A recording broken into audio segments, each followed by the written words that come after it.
So it's going to be very exciting to see the first vehicles based on this electric platform coming to market this year and then the next years to come, right? And that's true for other car manufacturers as well. Do you think that the whole Corona thing will slow down what is happening with the new electric platform of VW then? Well, of Corona has an impact on many industries, and of course also car industries. A lot of um, just operational impact. Right? Factories are shut down today because of safety, health safety. Right, Yeah. so that's very bad for the whole industry. Um, but I don't think it will. It has. I don't see a necessary impact in this transition from combustion to electric.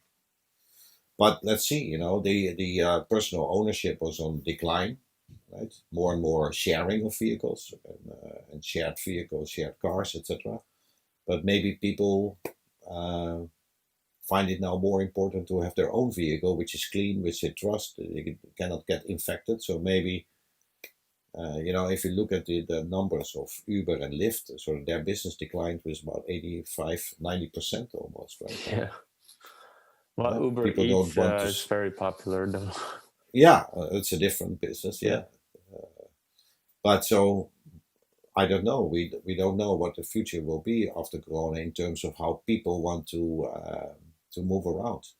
Though is their own car going to be reappreciated more because of health and infection kind of concerns? Yeah. Is that maybe 2 years only and after that it's gone, or is that staying, or is it not an issue? Right?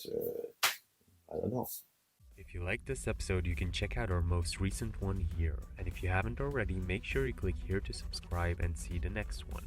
But if you're interested in more tips and tricks, then make sure to join our Facebook group where you can find thousands of like-minded people and you get direct access and support to any business question from the entire startup funding event team.